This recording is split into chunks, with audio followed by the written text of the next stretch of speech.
Hi, I'm Rebecca with Reverb, and today we are going to go through how to use a looping pedal to play with accompaniment.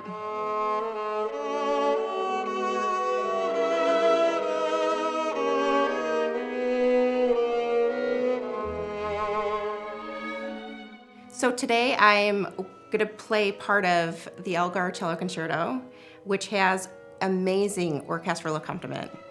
But if you've ever played a concerto or learned a concerto, I think that you probably know the frustration of not being able to practice with the orchestral accompaniment very easily.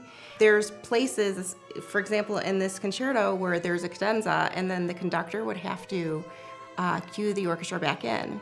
And so it's really hard to actually play with a recording. What I've done is cut up the orchestral accompaniment so that it can be triggered by a looper. So let's say I play the first cadenza where the conductor would cue the orchestra back in. I'm using my foot to trigger the orchestral part. Using a looper can be really efficient as far as practice goes to be able to play with accompaniment.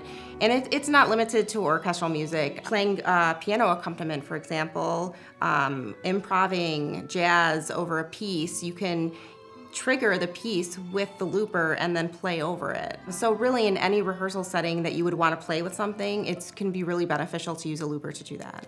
So today I chose to use the RC300 that Boss makes. The reason why I chose this is that there's multiple foot pedals, so I can just trigger it as I need them. There's also different features, like I can make different tracks, different volumes. I can plug in earphones. Right now I have the Shure SE 215s, and there's outs that can go to the board. There's just a ton of features that make it really flexible for whatever your needs are. Using the RC300 is pretty easy to import samples on and get those samples working the way you want them to.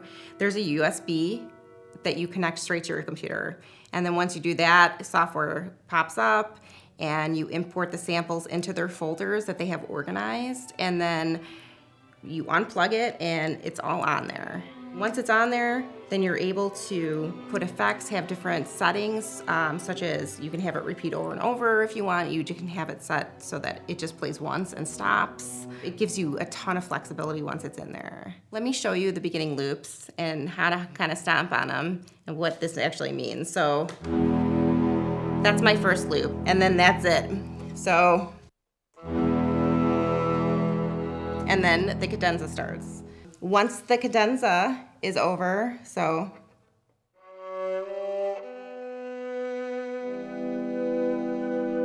the orchestra comes back in.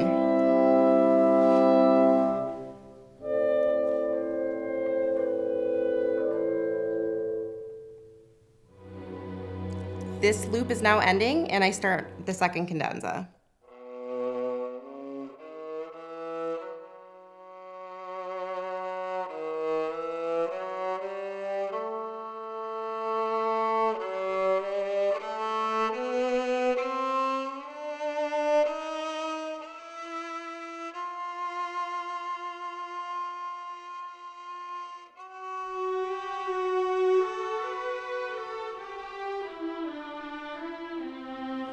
And that's the third time the orchestra comes in. From here is where there's no more cadenzas, so I've cut it up based on what makes sense for rehearsing. But what you've seen is that I've done track 1, 2, and 3. I'm out of tracks. But this has 99 other memory banks. If you see memory and it says the number 1, that's a bank. And there's 99 of them. And in every bank you have track 1, 2, and 3. So I've used bank 1. So I need to switch to bank 2 to get the rest of my samples. You can set it up in different ways.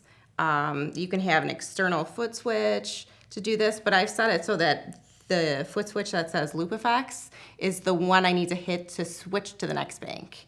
So I'm gonna switch to the next bank. So now I'm in bank 2. I'm gonna go back to track 1, and there's my next entrance with the orchestra. Once that's over, I just keep going and doing the same thing. So I've just done it based on sections. So if you're looking to play with accompaniment, to play with a recording, these loopers are a really good option to do that.